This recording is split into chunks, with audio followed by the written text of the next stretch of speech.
Hello everyone, welcome back to our channel. అందరికీ నమస్కారం అండి. అందరూ బాగున్నారా? సో ఈరోజు రెసిపీ వచ్చేసి ఆంధ్ర స్పెషల్ పచ్చి నెత్తళ్ళ కర్రీ అండి. ఇవైతే చిన్న చేపలు ఆరోగ్యానికి చాలా మంచిది, టేస్ట్ కూడా చాలా బాగుంటుంది. సో మరి వీడియోనైతే స్కిప్ చేయకుండా లాస్ట్ వరకు చూడండి, అలాగే లైక్ ఇవ్వడం మర్చిపోకండి. ఈ కర్రీ ప్రిపేర్ చేసుకోవడానికి స్టవ్ మీద ప్యాన్ పెట్టుకొని, ప్యాన్ హీట్ అయ్యాక 2 టేబుల్ స్పూన్ల ఆయిల్ వేసుకొని, ఆయిల్ హీట్ అయిన తర్వాత 2 ఉల్లిగడ్డలు అలాగే 2 పచ్చిమిర్చి సన్నగా కట్ చేసుకొని ఇవి ఒక 5 మినిట్స్ పాటు ఫ్రై అవనివ్వాలి. ఈ విధంగా 5 మినిట్స్ ఫ్రై అయిన తర్వాత ఒకసారి మూత తీసి మళ్ళీ కలుపుకొని దీంట్లోకి 1 టీ స్పూను అల్లం పేస్ట్ వేసుకోవాలి. ఇది ఉట్టి అల్లం పేస్టే. అల్లం పేస్ట్ కూడా ఫ్రై అయిన తర్వాత దీంట్లోకి 1/2 టీ స్పూను పసుపు వేసుకోవాలి. ఆనియన్స్కి మంచిగా కలిసేటట్టుగా కలుపుకొని ఇంకొక 5 మినిట్స్ మూత పెట్టి ఆనియన్స్ని అయితే మగ్గనివ్వాలి.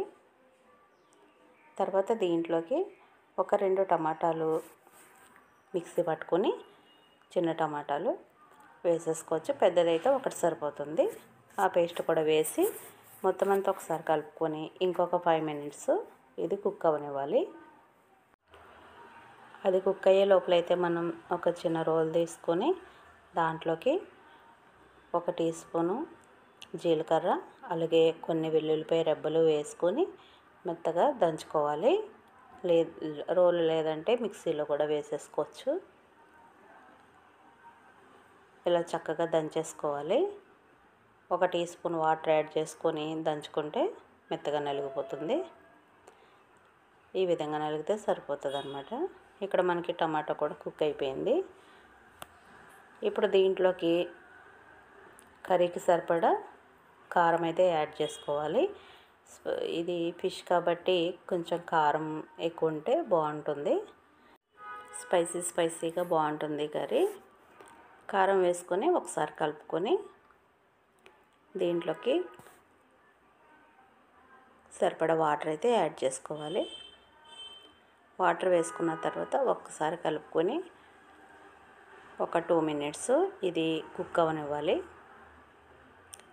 తర్వాత దీంట్లోకి క్లీన్ చేసి పెట్టుకున్న ఫిష్ ఉంది కదా, నెత్తళ్ళు, ఇవైతే వేసేసుకోవాలి. వేసిన తర్వాత ఎక్కువగా కలపకూడదు. అలాగే ఇప్పుడు ఇందులో కర్రీకి సరిపడా సాల్ట్ వేసేసుకొని ఒక్కసారి కలిపి ఒక 5 మినిట్స్ కుక్ అవనివ్వాలి. 5 మినిట్స్ తర్వాత దీంట్లోకి కొద్దిగా చింతపండు రసం వేసుకోవాలి.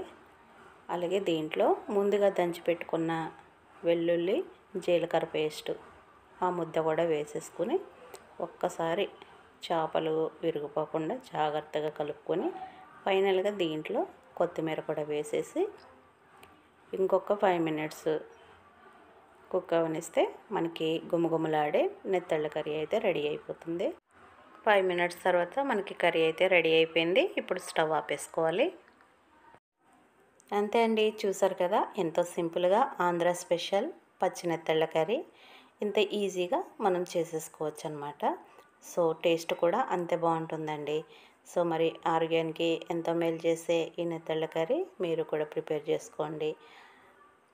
వీడియో నచ్చితే లైక్ చేయండి, షేర్ చేయండి. కొత్తవారు ఎవరైనా చూస్తుంటే ప్లీజ్ సబ్స్క్రైబ్ చేసుకోండి. మీ సపోర్ట్ మాకు ఎంతో అవసరం అండి. మరొక వీడియోతో మళ్ళీ కలుసుకుందామండి. థ్యాంక్ యూ అండి. Thank you for watching.